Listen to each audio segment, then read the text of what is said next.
Desejo cumprimentar a todos com a gloriosa paz de nosso Senhor Jesus. Quem vos fala é o pastor Eliseu Fausto. Estaremos iniciando no dia de hoje a exposição do fenomenal livro de Eclesiastes. Antes, porém, quero expressar meus agradecimentos ao professor Fábio Machado, que prontamente aceitou o desafio de expor o livro de Cantares de Salomão, permitindo-me a oportunidade de expor esse livro. Bom, meus irmãos, o livro de Eclesiastes recebe este nome por ser um livro onde contém alguns discursos que foram proferidos por um pregador.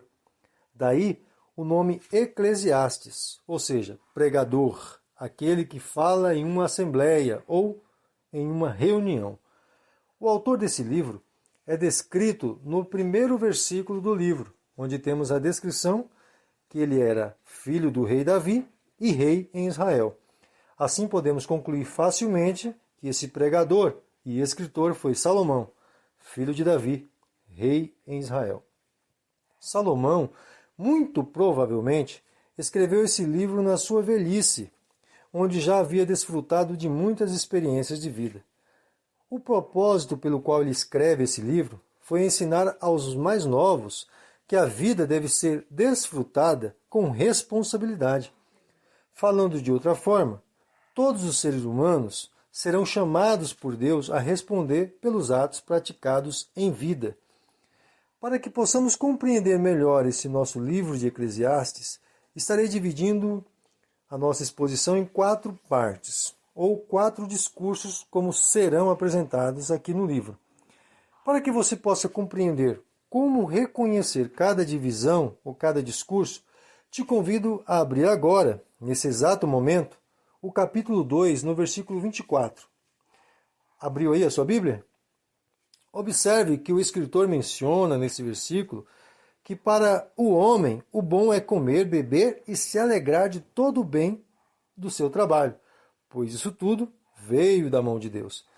Dessa forma ele encerra o primeiro discurso, e assim ocorrerá no encerramento de todos os outros 3 discursos que restam. Vamos verificar. Agora, abra no capítulo 5, versículo 18. Abriu aí? Observe que ele utiliza as mesmas palavras que utilizou no capítulo 2, encerrando o primeiro discurso. Ele escreve mais uma vez que boa e bela coisa é comer, beber e se alegrar de todo o bem do seu trabalho, pois essa é a sua porção. Você está percebendo que no encerramento de cada discurso ele menciona esses mesmos dizeres? Pois é. Vamos agora para o encerramento do terceiro discurso. Está no capítulo 8, versículo 15. Veja que ele repete as mesmas palavras. O homem não tem coisa melhor debaixo do sol do que comer, beber e alegrar-se. Já no último discurso, o pregador encerra com a mais bela declaração desse livro. Está no capítulo 12, nos versículos 13 e 14, onde estão escritas essas palavras. De tudo o que se tem ouvido, o fim é: teme a Deus e guarde os seus mandamentos, porque esse é o dever de todo homem, porque Deus há de trazer a juízo toda a obra, até tudo que está encoberto, quer seja bom, quer seja mal. Veja que mesmo o pregador, encerrando todos os seus discursos, dizendo que a melhor coisa que o homem pode fazer é desfrutar do retorno do seu trabalho, ainda assim ele encerra o livro mencionando que esse mesmo homem não deve se esquecer de que um dia prestará conta de tudo o que fez. Então, ele segue uma progressiva revelação de como nós devemos buscar o bem maior aqui nessa terra, nesse breve momento de vida que temos. Isso é interessante notarmos desde já, tá bom? Então, existe um progresso nos discursos até chegar ao término. Então, prestemos bastante atenção na leitura e na exposição, ok? Vamos a um resuminho básico e a menção de um título para cada discurso desse livro. Ao primeiro discurso, que vai do capítulo 1 até o 2, daremos o título de A Busca de um Bem Maior, ou A Busca do Bem Maior, através de experiências pessoais. Ao segundo discurso, que vai do 3 até o capítulo 5, o título é A Busca do Bem Maior, através da observação geral. Ao terceiro discurso, que vai do capítulo 6 até o 8, O título é A Busca do Bem Maior através da Moral na Vida Prática. Já o quarto discurso, que vai do capítulo 8 até o capítulo 12, daremos o título de A Busca do Bem Maior recapitulada e concluída. Amém? Então, tendo dito essas palavras iniciais, te convido agora a navegar comigo nessa maravilhosa experiência eclesiástica. Nesse primeiro dia de exposição, estaremos meditando nos capítulos 1, 2, 3 e 4. Portanto, estaremos concluindo o primeiro discurso no capítulo 2 e estaremos iniciando o segundo a partir do capítulo 3, ok? Vamos então aos primeiros dois capítulos. Ao primeiro discurso, que tem como título A Busca do Bem Maior através de Experiências Pessoais. No capítulo 1, do versículo 1 até o 3, o pregador lança o tema e o propósito pelo qual se propõe a falar. O versículo 1 já foi explicado quando nós nos referimos à autoria do livro. Já no versículo 2, contém a palavra mais utilizada aqui no livro, vaidade de vaidades. Para muitas pessoas, em especial os assembleanos, dos quais faço parte, vaidade se refere ao uso de maquiagens, brincos e coisas do gênero. Bom, não é essa a ideia ou o entendimento que o escritor de Eclesiastes tinha em mente quando escreveu essa palavra. Vaidade aqui tem um significado de algo passageiro, temporário, algo de pouca duração. Por esse motivo, ele salienta: tudo é vaidade.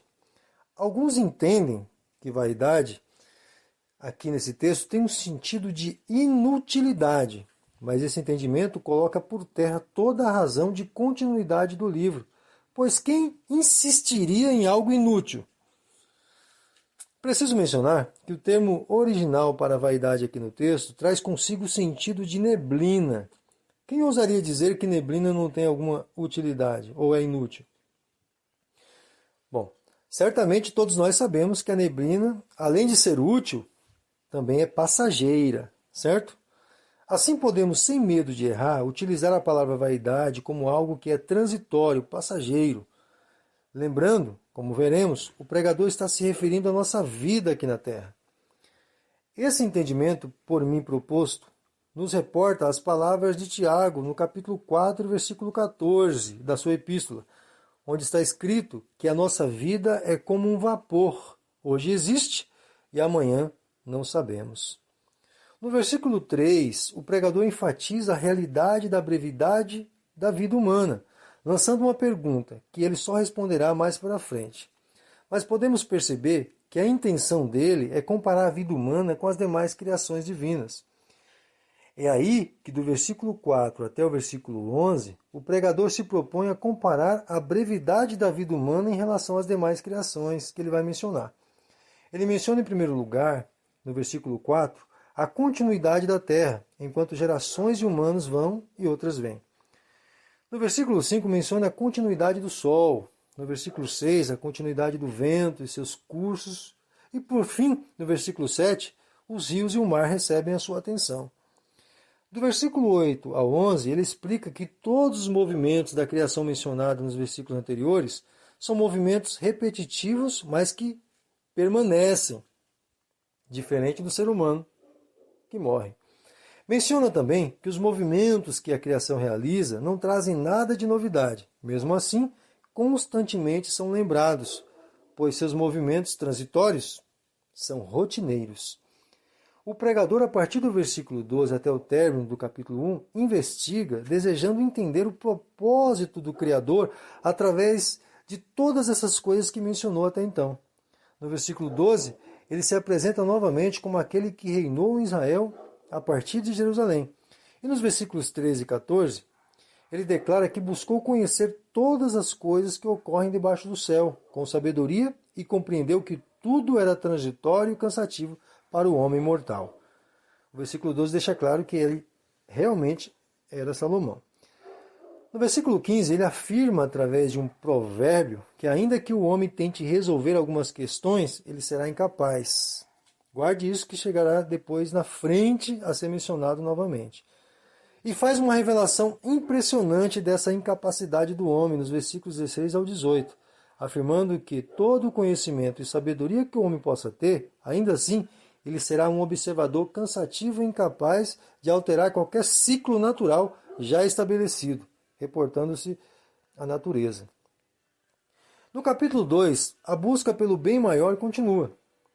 Do versículo 1 até o 3, o pregador decide experimentar desde o riso, ou a alegria natural, até o beber vinho, que proporciona uma alegria ilusória. Tudo com o propósito de encontrar o sentido mais conveniente para que o homem possa viver em seu pouco tempo de existência de maneira exemplar. Do versículo 4 ao 6, ele continua com essa busca realizando várias construções e melhoramentos agrários. Já do versículo 7 ao 8, ele busca esse bem maior através de posses e através da música. Do versículo 9 até o versículo 11, o pregador conclui essa sessão nos informando que, ainda que tenha desfrutado de todas essas realidades em sua vida, percebeu que tudo isso era também cansativo e passageiro. Mas do versículo 12 até o 16, o pregador exalta a importância da sabedoria para o ser humano, ressaltando que, ainda que a sabedoria seja superior à insensatez e às demais coisas, e digna de ser buscada, ela não pode superar a morte. E então, do versículo 17 até o término do capítulo, o pregador declara que a vida é algo passageiro e transitória, e fala de sua insatisfação em saber que muitos de seus feitos serão desfrutados por outra pessoa que não trabalhou neles. E ainda, sem saber se esta pessoa que desfrutará de seus feitos será sábio ou insensato. E encerra esse primeiro discurso nos declarando que ao homem compete comer, beber e se alegrar pelo fruto do seu trabalho, pois se ele teve essa oportunidade, deve compreender que Deus foi quem lhe concedeu esse privilégio. No capítulo 3, o pregador inicia o seu segundo discurso. Discurso esse que demos o título de A Busca do Bem Maior através da Observação Geral.